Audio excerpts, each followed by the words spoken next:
Šurmulys su Jėzumi. Kasdienybė su Dievu.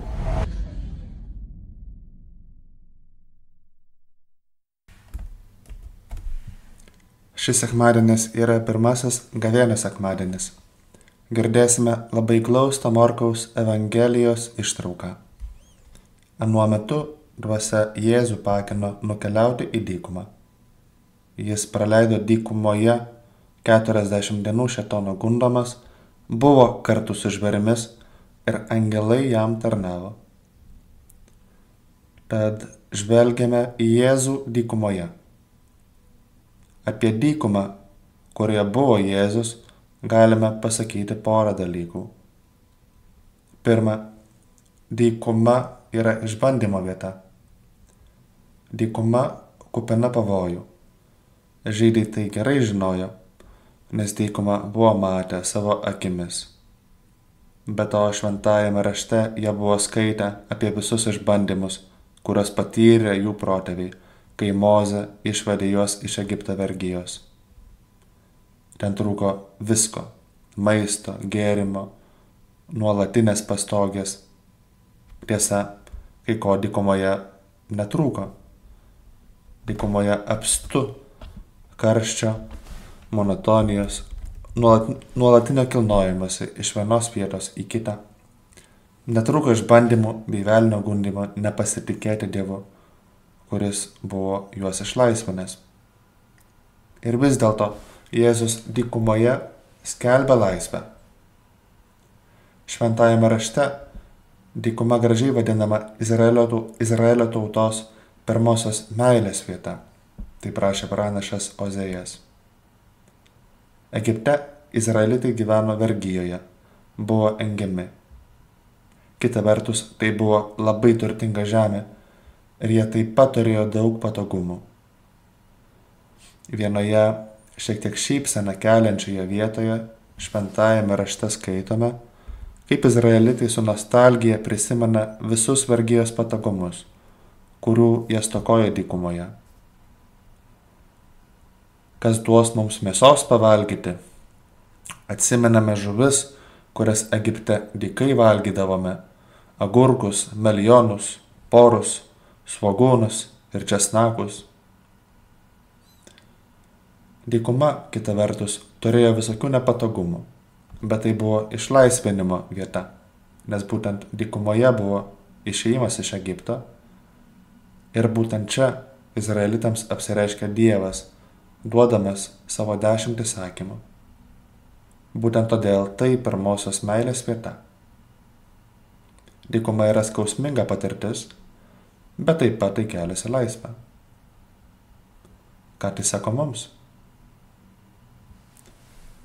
Sekimas Jėzumi teikia gilią ramybę, bet ta ramybė nėra kaip kokie nuskausminamieji ir ne kaip bėgimas nuo iššūkių, kaip galbūt kas nors būtų linkęs įsivaizduoti.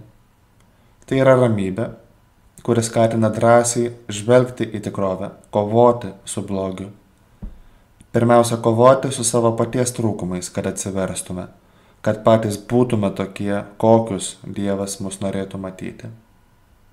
Po to skirti jėgas tam, kad mylėtume žmones, visų pirma pačius artimiausius, kad ir pasaulis būtų truputėlį labiau pagal Dievo planą. Vienas šventasis Jose Marija sakė, kad jei būtume nuoseklūs krikščionis, jeigu tikrai atsiverstume, įvyktų didžiausia visų laikų revoliucija. Pasaulis būtų visiškai kitoks. Gavėnia yra išlaisvinimo metas. Tai raginimas kažko atsisakyti.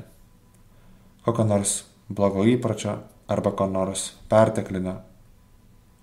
Tasai atsisakymas ne šiaip savo, o tam, kad mūsų gyvenime būtų daugiau erdvės tam, kas tikrai svarbu. Dievas, santykiai su kitais žmonėmis, projektai, kuriais bent kiek prisidedame prie visų žmonių gerovės. Būtų daug patogiau leisti dalykams tekėti savo vaga, kad viskas būtų taip, kaip paprastai. Šiomis dienomis minime valstybės atkūrimo dieną. Tiems, kurie statė nepriklausomą Lietuvą, Tikrai būtų buvę daug patogiau likti namuose, nieko nedaryti. Bet tai niekada nėra geriausias dalykas. Profesinėme gyvenime kalbama apie būtinybę išeiti iš patogumo zonos, comfort zone. Taip pat ir dvasinėme gyvenime. Šventasis Augustinas sakė, panašiais žodžiais, jei sakai gana, esi pražuvęs. Toji kova galėtų pasireikšti labai įvairiai. Viena aiški kovos apraiška tai sąžinės patikrinimas, kiek gilesnis šiuo laiku.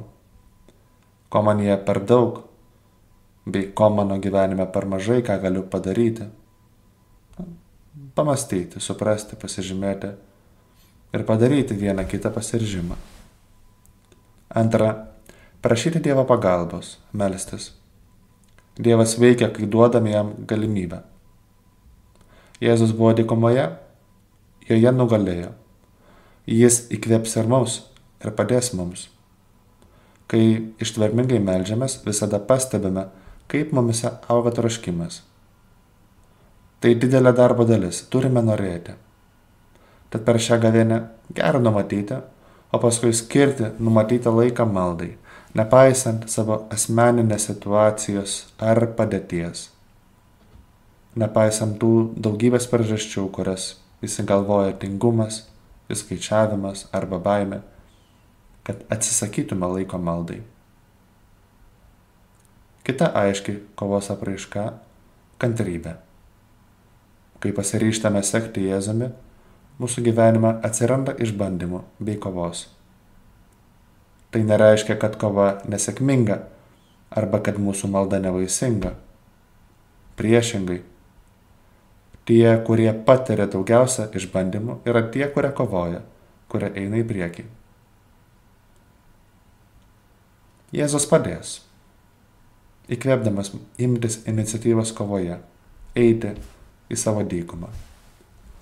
Tuo tarpu Marija, Dievo motina ir kiekviena iš mūsų motina, ras būdų padaryti tą kovą lengvesnę ir švelnesnę. Amen.